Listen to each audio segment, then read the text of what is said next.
Big changes in how we get ready for hurricanes. The National Hurricane Center can now issue advisories up to 3 days before a storm even forms. This means people in danger zones could get more time to prepare for the storm. Good morning and happy Friday to you. I'm Lindsay Hausman. Today is May the 9th. Well, this change is an increase from the previous time frame of up to 48 hours before tropical conditions arrive. And it doesn't even require issuing watches or warnings. Also, starting May 15th, the National Hurricane Center is updating its storm track and cone graphic. The new version will clearly show where both tropical storm warnings and hurricane watches are in effect. It'll still include alerts for the U.S., Puerto Rico, and the Virgin Islands. Plus, when a storm is active, a new map will show national rip current risks to keep beachgoers safe. Over the past decade, more people died due to rip currents that were caused by swells from distant hurricanes. And this year's hurricane season, it's expected to be above average, with experts calling for a higher number of named storms, hurricanes, and major hurricanes than the historical average. Specific forecasts estimate 17 named storms, 9 hurricanes, and 4 major hurricanes. There's also a greater chance of U.S. landfalls than in a typical year. And here's the official list of storm names for this hurricane season, picked by the World Meteorological Organization. These names rotate every 6 years. But big storms like we saw last year, Beryl, Helene, and Milton, well, those names are now retired forever because of the death and destruction that they caused. The names are chosen to be easy to say and in English, Spanish, and French to match our region. And yes, if we run out of names, there is a backup list. No more Greek letters. As I mentioned last week, May is Hurricane Preparedness Month in South Carolina. All month long, local and state agencies are sharing tips to help you get ready before the start of the Atlantic hurricane season on June the 1st. This week, we're talking about evacuations. It's important to know your zone. In coastal counties like ours, evacuations are organized by zones. In Beaufort County, it's in Zone A. You should also know your evacuation route ahead of time. If an evacuation is ordered, some roads may have lane reversals to help move traffic out of the area faster. To learn more, check out this year's hurricane guide on our website, bcso.net. It's in the Storm Center. Before hurricane season starts, state and local agencies work together to get ready just in case an evacuation is needed. That includes checking more than 1,500 miles of evacuation routes, reviewing road signs, bridges, and making sure everything is safe and ready to go. Here's a closer look at how they prepare those routes to help people leave the coast quickly and safely.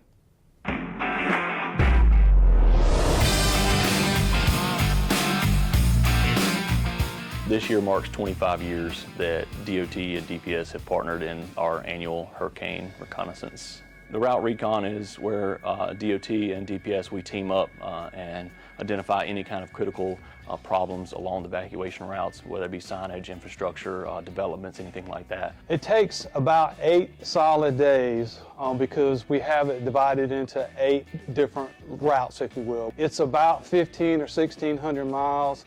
And it's about a 10 or 11 hour day for 8 days. So these routes start in all the coastal regions of South Carolina, from Beaufort all the way up to North Myrtle Beach, and they take all traffic from the coastal area into the Midlands of approximately 100 miles. First of all, obviously we're looking for the signs to make sure that they haven't been knocked over. Sometimes the mowers will knock these signs over. Unfortunately, they still wind up in college dorm rooms and other places as souvenirs. So we want to make sure, first of all, the signs are there. We also have a plan that these signs have a 10-year shelf life. We have a barcode on the back of them, and at the end of 10 years, they're on a cycle plan to be replaced. So that's one of the things, first and foremost. The other thing is we're looking at lane capacity. Has there been a new neighborhood erected along an evacuation route that says maybe 1,500 or 2,000 homes in it? So we know that's going to add additional traffic. The other thing we look for, and we've had 2 this year, are bridges on hurricane evacuation routes that are due to be replaced or repaired. So we're having to look at alternate routes. What we want to do when we identified these 35 evacuation routes are, first of all, we knew that they can handle the volume of traffic in their given area over there. The thing about it is educating the public. If you live in Horry County in a specific area, knowing that your evacuation route is US 501, so you don't try to go somewhere else.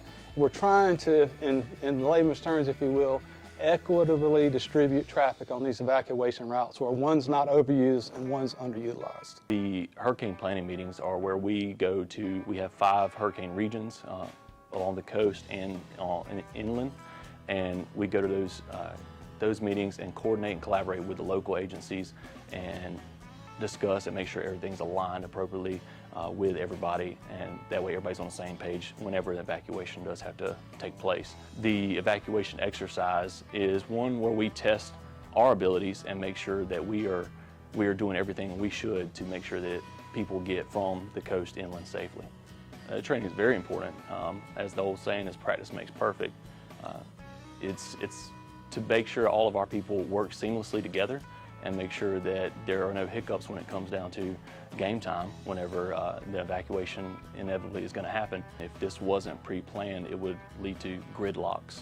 It would lead to a lot of people not being able to make it inland and a lot of people being stuck. Unfortunately, we'll have another storm. It's not a matter of if, it's when in South Carolina. Watch the governor's press conference. Watch the state agency leaders stand up there in unification and being able for them to get a complete understanding of what the governor's message is and the questions that are answered from the Emergency Management Division, the DPS, the DOT as well. That should give them a relief and a sense of understanding of how serious we take this. We've been doing this for 25 years now. We run like a well-oiled machine. You can have confidence knowing that we practice this, we plan for this, and that when it comes game time, that we will make sure that they get safely from the coast to the Midlands.